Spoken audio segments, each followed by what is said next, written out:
saya Jidna Aulia, NIM 2114070055 akan menjelaskan materi pertama kelompok 4. Bahasa sebagai sarana berpikir ilmiah. Pengertian bahasa. Bahasa merupakan alat komunikasi verbal yang dipakai dalam seluruh proses berpikir ilmiah maupun berpikir alamiah.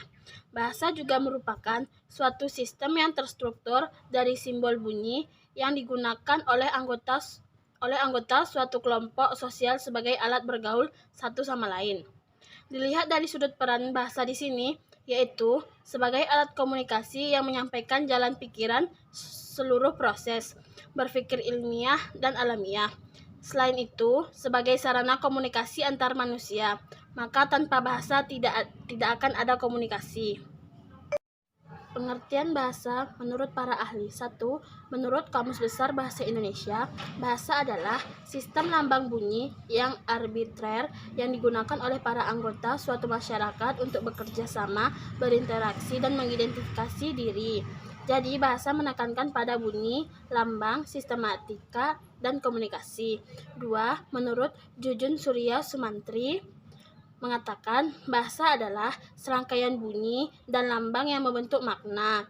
Ketiga, menurut Sumaryono, bahasa merupakan bentuk verbal dari pikiran manusia, bahkan merupakan alat dan sarana untuk berkomunikasi. Peran bahasa. Bahasa memegang peran penting dalam suatu hal yang lazim dalam kehidupan manusia. Kelaziman itu membuat manusia jarang memperhatikan bahasa dan menganggap sebagai suatu hal yang biasa, seperti bernafas dan berjalan. Padahal, bahasa mempunyai pengaruh yang luar biasa dan termasuk yang membedakan manusia dari ciptaan lainnya. Assalamualaikum warahmatullahi wabarakatuh. Saya Nabila Istiqomah, NIM 2114070056 akan melanjutkan materi selanjutnya, sarana berpikir ilmiah dalam bahasa. Yang dimaksud bahasa di sini yaitu bahasa ilmiah yang merupakan sarana komunikasi ilmiah yang ditujukan untuk menyampaikan informasi yang berupa pengetahuan. Syarat-syarat bebas dari unsur emotif, reproduktif, objektif, dan eksplisit. Muhammad Idris 2010 menjelaskan ada 4 karakter bahasa yang meliputi. Yang pertama, sistematis artinya memiliki pola dan aturan. 2. Arbitrer artinya kata sebagai simbol, berhubungan secara tidak logis dengan apa yang disimbolkannya. 3. Ucapan atau vokal bahasa berupa bunyi. 4. Sebagai simbol yang mengacu pada objeknya. Selanjutnya, dalam konteks bahasa ilmiah tentu memiliki karakter tersendiri, yakni pertama, informatif yang berarti bahwa bahasa ilmiah mengungkapkan informasi atau pengetahuan. Informasi atau pengetahuan ini dapat dinyatakan secara eksplisit dan jelas untuk menghindari kesalahpahaman informasi. Kedua, reproduktif, yaitu bahwa pembicaraan atau penulis menyampaikan informasi yang sama dengan informasi yang diterima oleh pendengar atau pembacanya. 3. Intersubjektif, yaitu ungkapan yang dipakai mengandung makna yang sama bagi para pemakainya. 4. Antiseptik berarti bahwa bahasa ilmiah itu objektif dan tidak memuat unsur emotif. Kendatipun pada kenyataannya unsur emotif ini sulit dilepaskan dari unsur informatif. Kemudian bahasa ilmiah berfungsi sebagai alat komunikasi untuk menyampaikan jalan pikiran seluruh proses berpikir ilmiah.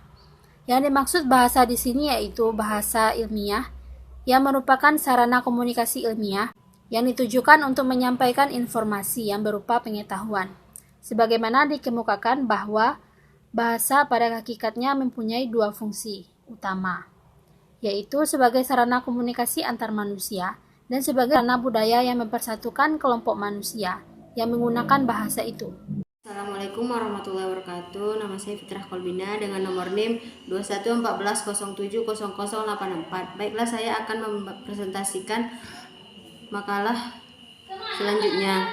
Pandangan lain melihat fungsi bahasa secara lebih luas seperti dikemukakan Halida yang dikutip dari Mas 1989, yakni 1. Fungsi instrumental, yaitu penggunaan bahasa untuk mencapai satu hal yang bersifat materi seperti makan, minum, dan sebagainya.